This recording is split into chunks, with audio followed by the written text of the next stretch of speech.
if anybody else is like this. For the end of the reading year, I always for some reason go through and see and look back on what books were released this year, and for some reason in my brain I want to read as many new releases as possible that were released in the year that we're in. So I went onto my TBR that's up here. If you guys don't know, this is my physical TBR that lives up here, and I picked out some books. I feel like there's some left, but I picked a lot of the books that were still left on my physical TBR that were new releases from this year that I wanted to read before the year was over. I feel like I'm usually pretty good about, like, as soon as a new release comes out, if I want to read it, I'll read it pretty quickly, but these were a few that kind of got lost in translation that I didn't get to this year that I wanted to read this year. It's giving the same energy as like doing the project the night before it's due, but we're doing it anyway.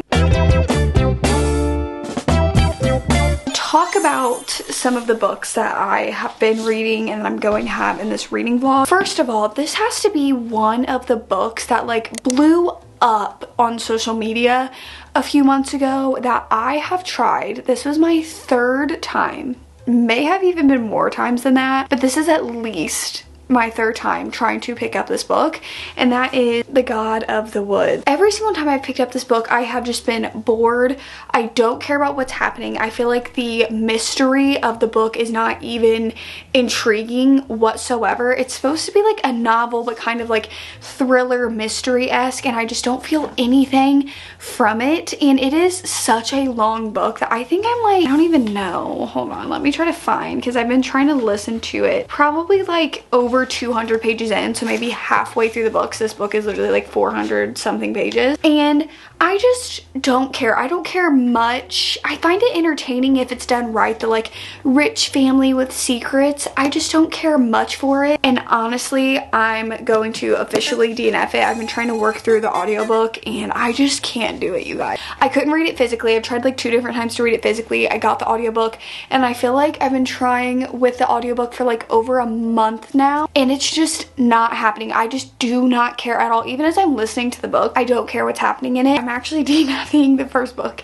for this video, which is The God of the Woods. I just honestly do not see the hype. Even like with the writing, the plot, everything, I do not see the hype with this book. Worth my time to even try to finish it, and I actually don't think I will ever care not knowing what actually transpires in this book. The system is not the best thought out system, but it's my system nevertheless. I found them. Buckle up, everybody. Okay, I feel like honestly a lot of these books are books that I feel like I've talked about multiple times, so I just need to get through them before the year's over. I honestly, if I didn't get to a book in this one, it would be this one, because I think, does this like, it's like a summary book, I think, but I've just been very intrigued by this book ever since this has came out. I feel like I put this on multiple monthly TBRs. I'm wanting to finish this before the year's over, just because I feel like this is a nice little just like fiction novel. So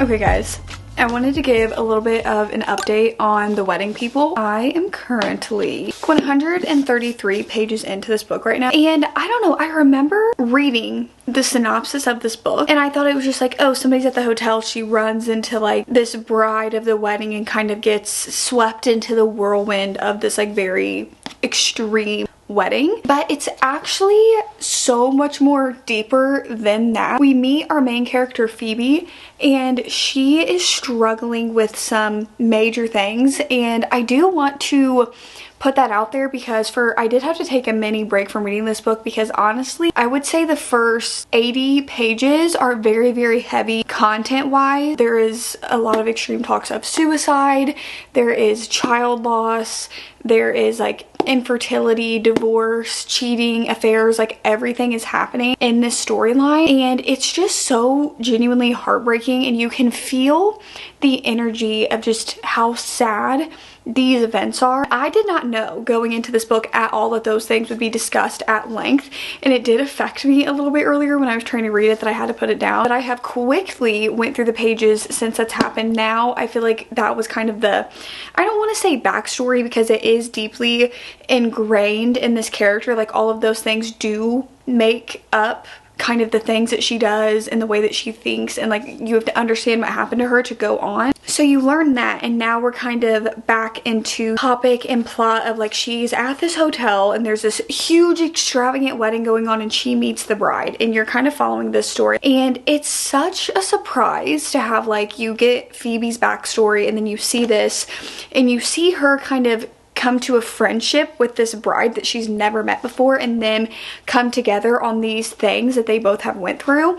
And it's such a unique story of friendship so far, and kind of seeing how that is, and it's a very interesting story for me so far. The only thing was just I did not know that it was going to get that dark and sad. For the first like half of this book, it was kind of hard for me to get through just because of how sad the book really was. I did just want to go ahead and say that because I feel like the book in the synopsis doesn't really, at least I didn't get that from the synopsis, of like that this is like heavy topics that you would be dealing with. Maybe it's been a while since I read the synopsis. I could be wrong, but I just wanted to put that out there for you guys. If you guys don't read the synopsis of books, I just wanted to put that out there for you if that's not something that you want to read. We do talk heavily about those. On another note, this author's writing, something that I found off the bat is I really enjoy the way that this author like writes things, and the way that she kind of does these like metaphors, and the way that she puts attention to detail. Like I've been underlining a lot in this book. Like for example, I underlined literally in our first chapter, it says she can't see the ocean behind it, but she knows it's there. The same way she could pull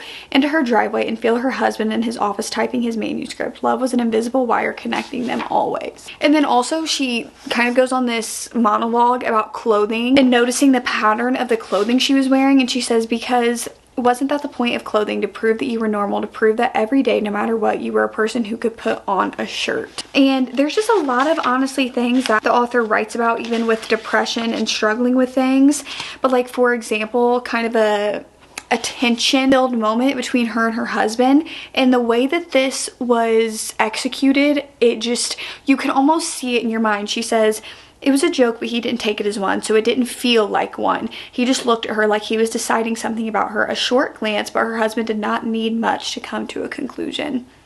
Like that is just in these little things in the author's writing. I don't even know if I can explain it. He had won his award. He had his fun thing to look forward to, and he didn't even have to buy it. He simply earned it, and how wonderful that must feel for him now to have earned back his dignified place in the world. And also just like she's an academic, like she's a professor, and she thinks a lot, cares very deeply. She's a perfectionist over her work. Like there's this, like, she's been working on this dissertation, isn't that what it's called, dissertation, for like 10 years. Also just reading about multiple of these things at the same time. I also really loved the way this was written.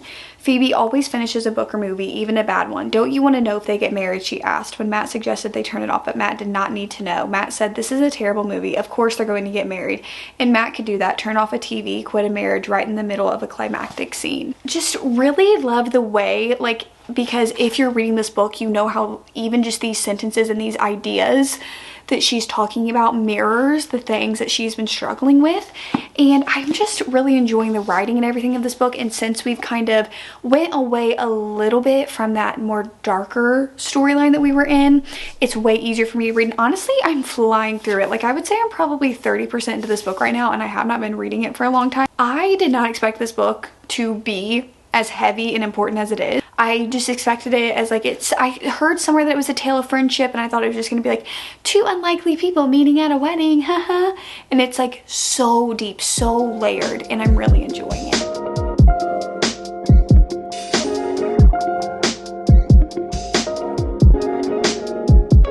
Hello everybody.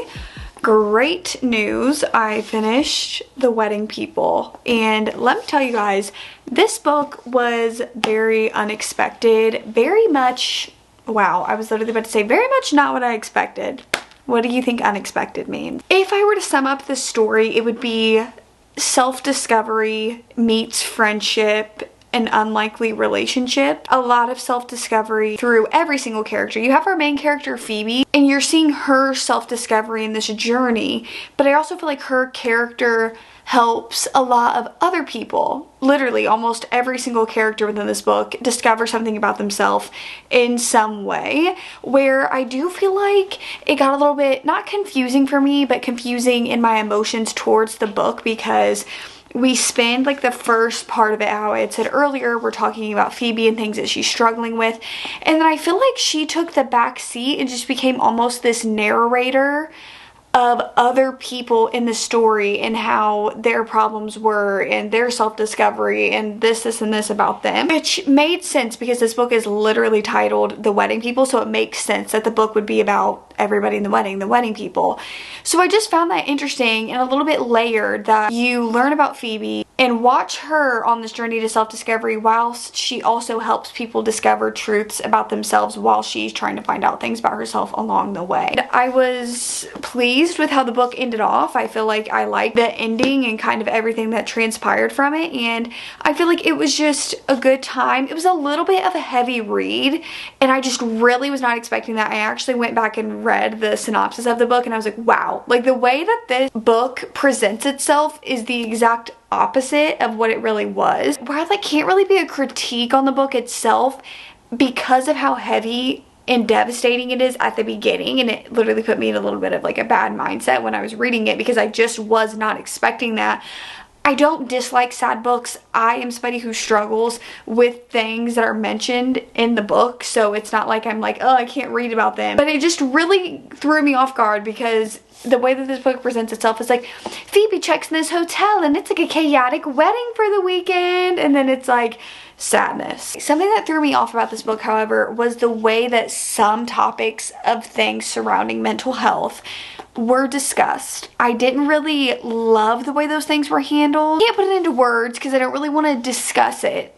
Like, which it sounds weird, but I'm just saying like the way that certain things came about in the book, I just didn't love the way that they were handling it. I guess it's just all I want to say. I enjoyed the story. I could enjoy everything for what it was. However, I was not very just like emotionally in the story. It is a book that I will think about and I would always recommend, but it's not like one of my faves, but I think it's a very strong read and I can see why it was very hyped up this year and people love it. I just didn't like love it, but I really enjoyed it. So it's getting a strong 3 stars from me.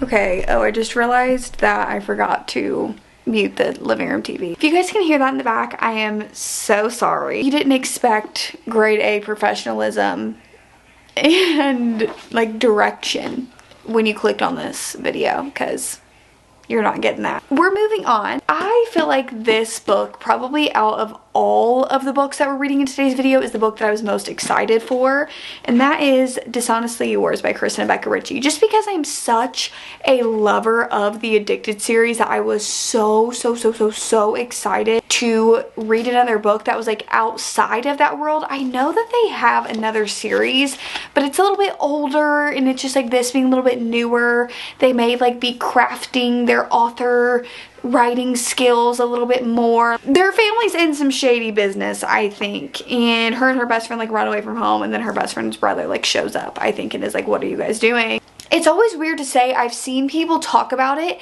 but I haven't. Like, I've seen people read it, but I don't know what people think about it. And then it's so weird because for me, like, for example, if I read a book like The Wedding People, and I'm like, I know that people are really loving this book, like it was a book of the month book, and then people were really loving it, and I have this knowledge of that, and then I throw it out the window. Like, I really don't care, so I don't know why sometimes I'm like, I need to know people's thoughts on this book because it will never affect my thoughts on a book. But I guess I'm just interested to see, like, what is the general idea and opinion on this book. Do people like it? I don't know. We have Dishonestly Yours by Kristen and Becca Ritchie that I'm going to start on my Kindle. We're going to see what we think of this new Kristen and Becca Ritchie book.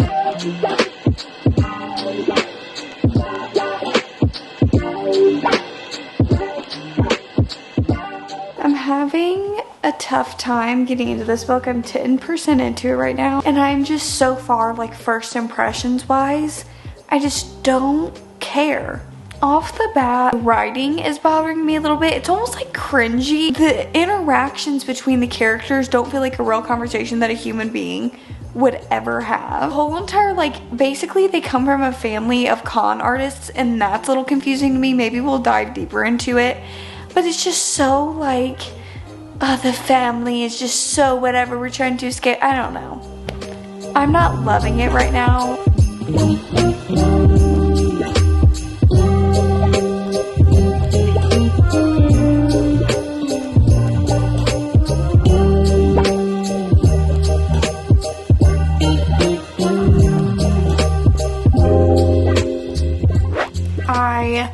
I'm really defeated by the piece of information that I'm going to give you guys right now. I am on page 214 of Dishonestly Yours by Kristen Becker Ritchie. If I had to guess, I would say I'm halfway into it. Should I see? Let me see. It's halfway through the book, 48%. We're gonna say halfway. I hate this, that I am going to tell you guys that I am going to go ahead and DNF this book.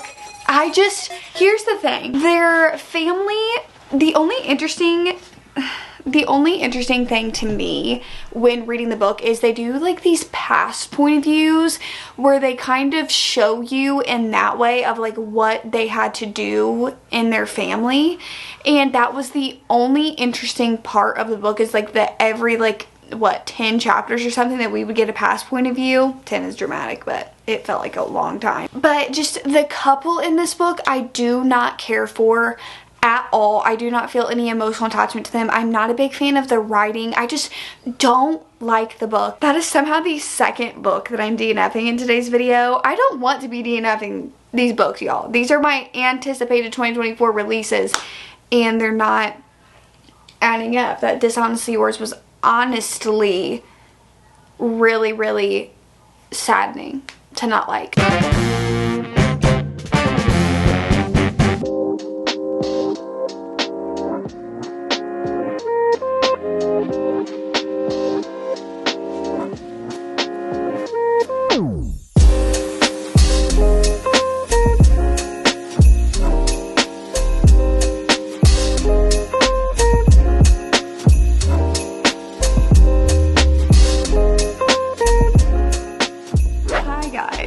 I will be delivering some good news. I don't know how far I am into this right now, actually. Oh, 40%. I am 40% into King of Sloth right now.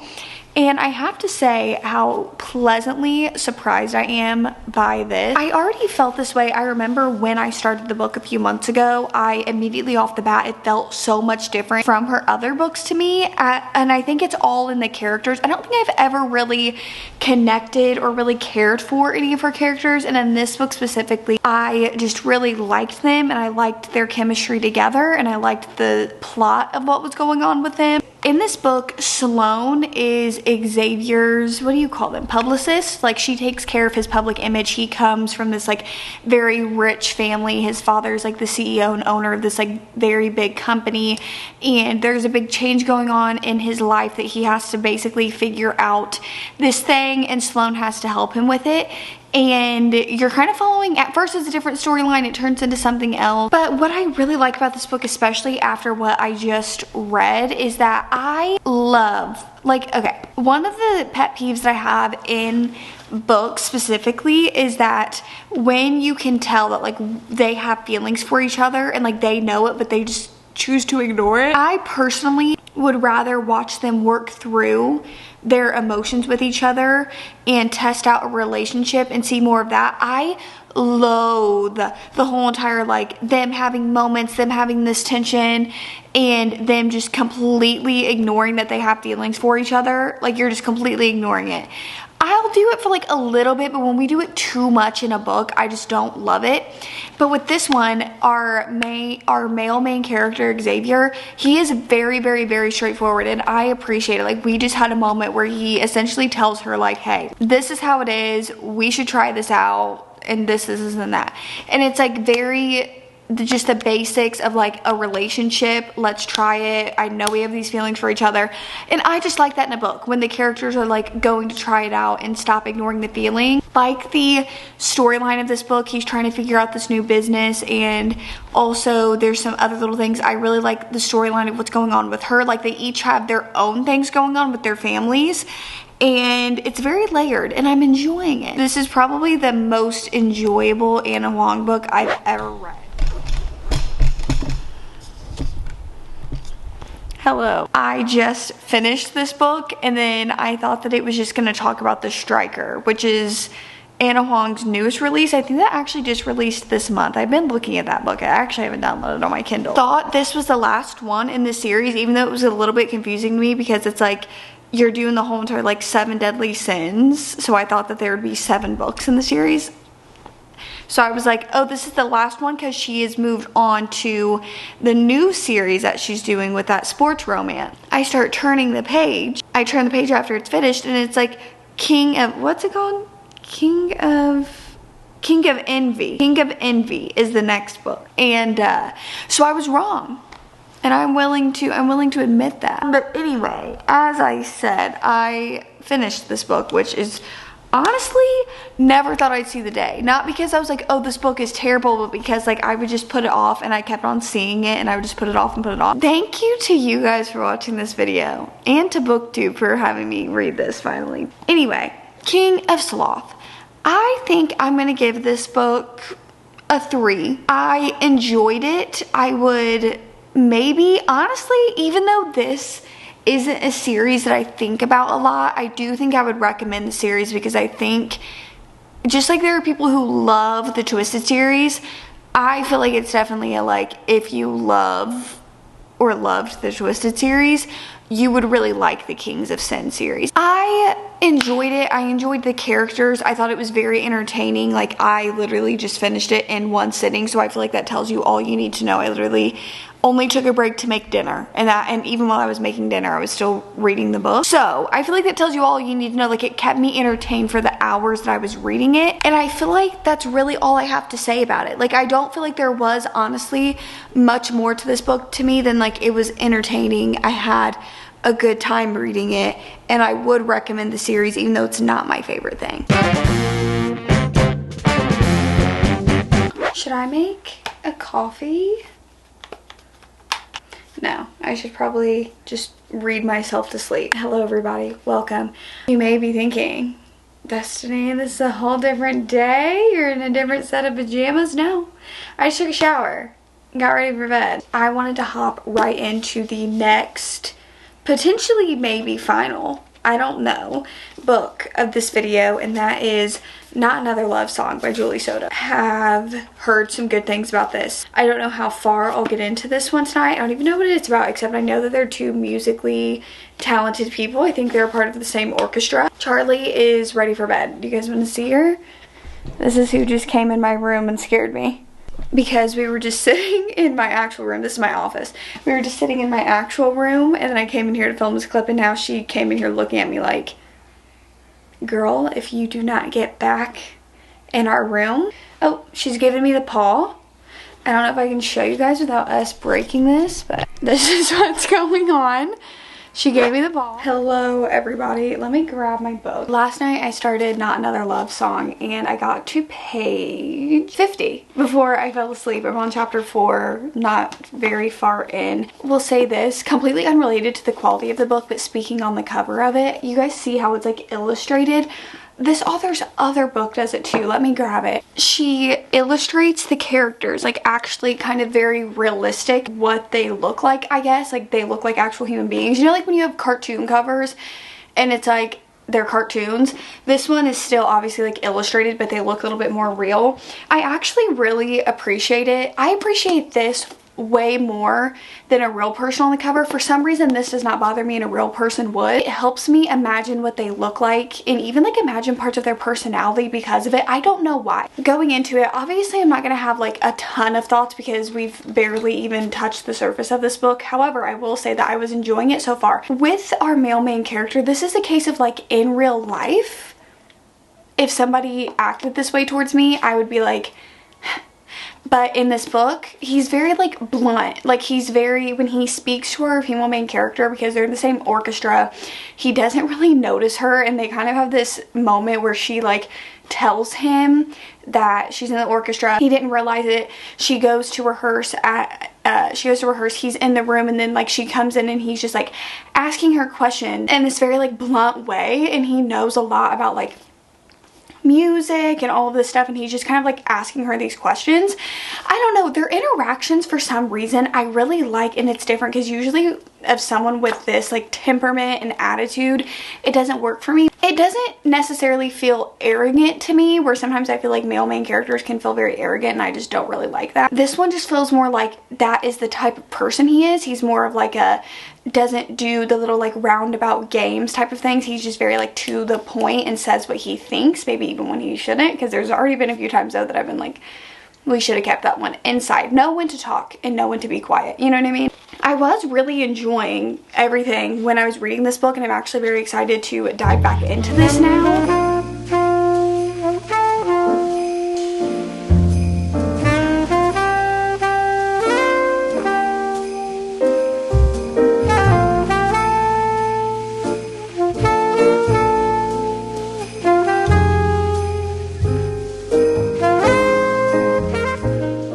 Okay guys, I am way farther into the book now. I'm on page 165. This man, he's like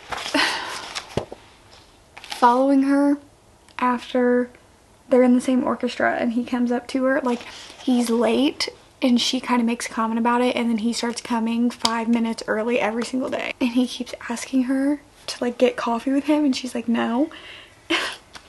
The way I'm like, he's like asking her to come over and play this music that he's made, and she's like kind of just blowing him off, and she says, look, I don't know what you want from me, anything, everything. Tell me I can see you again for music or anything else. They hung out one time. Is this creepy? No. Stop. Why am I so enamored by this silly little book? Why am I so enamored? Why do I love him? Our MMC, the way that he like goes about things, I know that I talked so much about just how upfront, can you notice I'm trying to find a different word, upfront and honest he is, and then there's this moment where I started rolling my eyes because I was like, great, this miscommunication is gonna come in, he just said something, she's gonna get upset, but then like he rectifies the situation and explains himself immediately, and I'm like, and then he literally just going public on an Instagram post is eliciting this reaction.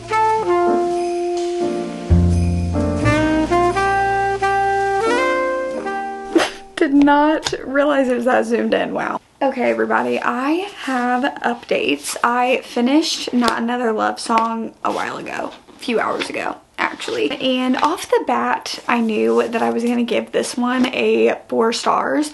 I really enjoyed it. I loved our MMC in this book. I feel like I'm a sucker for like guy falls first, even though in this book, when you're in Gwen's point of view, she's aware of him first. He falls harder and kind of, I would say, first, like actually within terms of like romantic feelings for each other, and the way that he like pines and goes about it in the acts of service and everything that are in this book.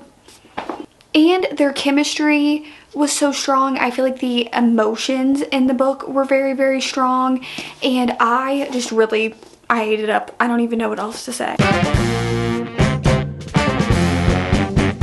Let's talk about all of the books that I talked about in today's video. Oddly enough, which is not what I expected, I actually DNF'd 2 books in today's video. The God of the Woods and Dishonestly Yours by Kristen and Becca Ritchie. Both of these books I have gotten over the 50% mark into, and I feel like usually when I go about DNFing, one, I want to say this, you can DNF a book whenever you want. If from page like 10 you're just like, yeah, this writing off the bat just doesn't seem like something I'm going to enjoy, I would recommend that you probably put that book down. It's not saying 100% of the time that it's not going to work for you, but majority of the time, if you feel very strongly negatively at the very beginning of the book, that feeling is probably going to follow you throughout the whole entire thing. I would probably say I'm the most surprised about The God of the Woods, because I feel like everybody like a few months ago was just raving about this book, and it's even up for like one of the Goodreads, I think it's up for a Goodreads Choice Award. And I was just so perplexed by this every single time that I tried to pick it up.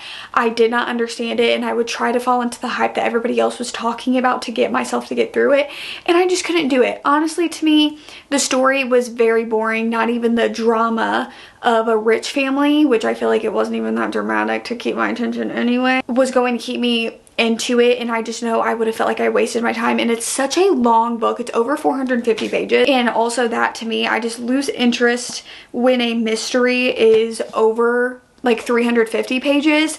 It just then feels like we're doing too much at that certain point. They're supposed to be fun. I understand that this one takes more of like a fiction twist to it, where it's just more of like a novel, but it just was not working for me. And then with Dishonestly Yours, this one off the bat, the writing, I don't even know what you want to say. It's not giving Wattpad, but in a way it is. The way that they were communicating with each other, and even just, it all felt very surface level. Like none of it was hitting me at all. I did not care about the story. Okay, but on to the books that I did finish in today's video, which are these 3 books. I have to say, all of these surprised me in varying levels. I feel like I completed pretty much all of the 2024 releases that I really wanted to read this year. Like when I thought about it, of the 2024 releases that I haven't read yet and that I wanted to get read before the year was over, I feel like we've done it. We've made some decisions, DNF'd some, we're gonna move on. Life's gonna keep going. I hope you guys enjoyed today's video. If you guys did, you guys know what to do. Give it a like, comment, subscribe, all that YouTube stuff you guys know how to do. I hope you guys are enjoying Bookmas so far. I'm pretty sure. Is this the first day of Bookmas? I think it is. Wait, let me look at my planner. There is so much stuff that I'm picking up. Bookmas day 1. Oh my gosh, it is. Happy Bookmas day 1. I can't believe that I filmed that intro, not even remembering that this was Bookmas day 1. We have a lot ahead of us, everybody. So I hope you guys are strapped in, ready to enjoy, and I hope you guys enjoyed this video. I never know how to end a video. It's always very awkward, but I'll see you when I see you, which is tomorrow for the next like 11 days. So I'll see you then.